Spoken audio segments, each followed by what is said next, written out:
Well, we have seen a worldwide response to the tariffs as the Trump administration says it's trying to get more fair trade deals in favor of the U.S.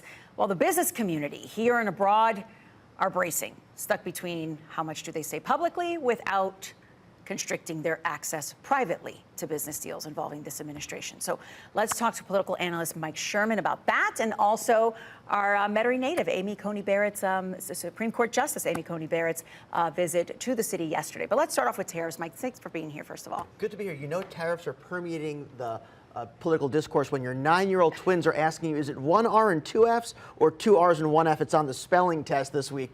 Tariffs, that's what everyone's talking about. Yeah, good on the teacher for that, making it relevant, right? So talk about the freak out that's happening here. Is this a real freak? I mean, we've lost trillions in days in the stock market.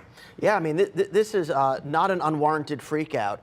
This is a self-imposed financial collapse for a goal that I'm actually not clear what the goal is. Is it domestic manufacturing? Is it to renegotiate trade deals? Or is it just to project American power?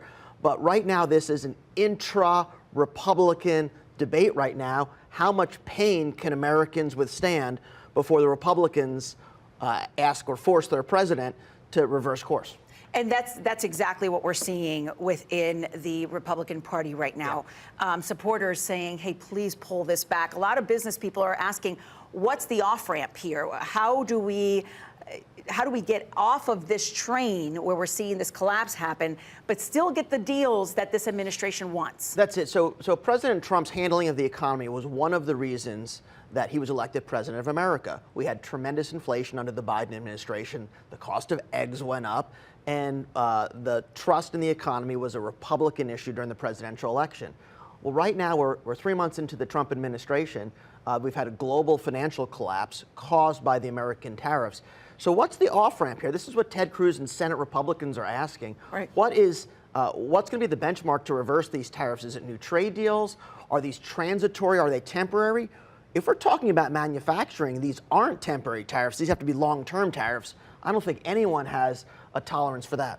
Okay, so here's the big question. How long can we sustain this as a country? And second, can his politics survive this financial crisis? I don't think they can. And I don't think they can because the only check on the president, it's not the Democrats right now. Republicans have the Senate, Republicans have the House, Republicans have the White House. It's intra-party disputes, and we're probably going to see it from the Senate side. We're already seeing cracks in the armor. We're seeing corporate America uncomfortable.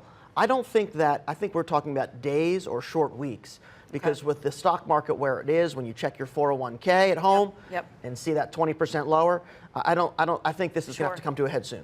Okay, let's finish off with Supreme Court Justice Amy Coney Barrett. A lot of people very proud to have this Metairie native back in town. Her father, Judge Coney, was a law student at Loyola, and actually she was born while he was in law school. Yeah. So really, really interesting situation here. Also, a lot of protests yesterday saying, you know, she's here, we don't like your stance. Talk about just her visit, and then also the fact that she has gone against her own conservative colleagues in some of these motions. Well, we always punch above our weight in Louisiana. What a point of pride to have a Supreme Court justice, a Louisiana native, coming here to Loyola Law. That's a great visit for Louisiana, a great visit for New Orleans.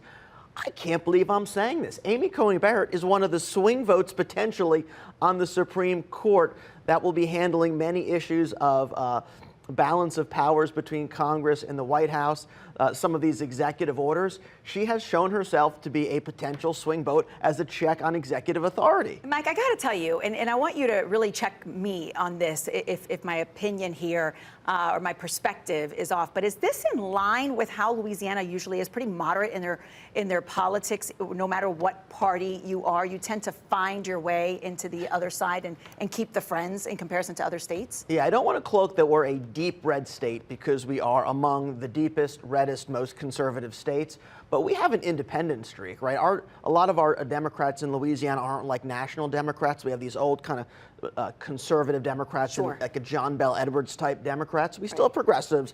But yeah, Louisiana has an independent streak, and we also have a spirit of bipartisanship. Sure.